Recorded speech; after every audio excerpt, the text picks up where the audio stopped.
Well, good morning, everybody. And let me say a couple of notes of appreciation. First of all, to the Prime Minister of Pakistan and to Field Marshal Munir, who were both incredible hosts. And whatever shortcomings in the negotiation, it wasn't because of the Pakistanis, who did an amazing job and really tried to help us and the Iranians bridge the gap and get to a deal.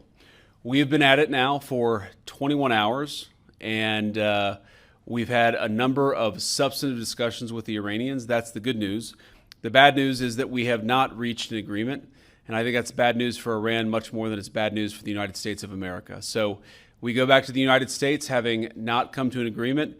We've made very clear what our red lines are, what things we're willing to accommodate them on, and what things we're not willing to accommodate them on. And we've made that as clear as we possibly could, and they have chosen not to accept our terms. Questions? So, Nick Robertson from CNN.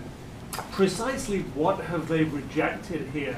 Can you help us understand it a little bit? Well, I won't go into all the details because I don't want to negotiate in public after we've negotiated for 21 hours in private.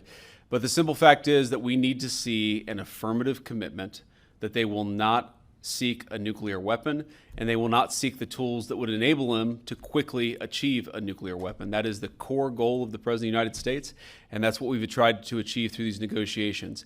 Again, their nuclear program, such as it is, the enrichment facilities that they had before, they've been destroyed.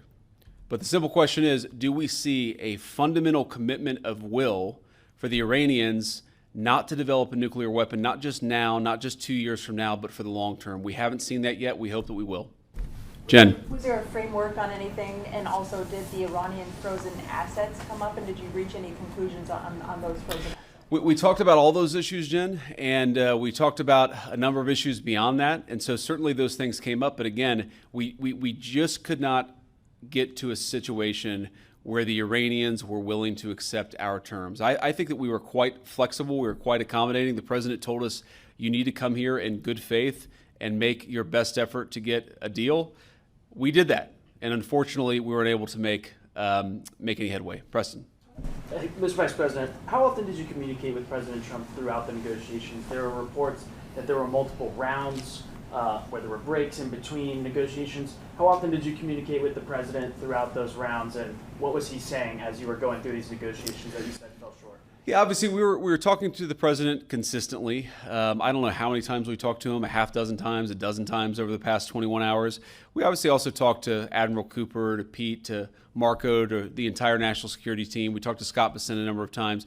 So look, we were constantly in communication with the team because we were negotiating in good faith. And we leave here with a very simple proposal, a method of understanding that is our final and best offer. We'll see if the Iranians accept it. Thank you.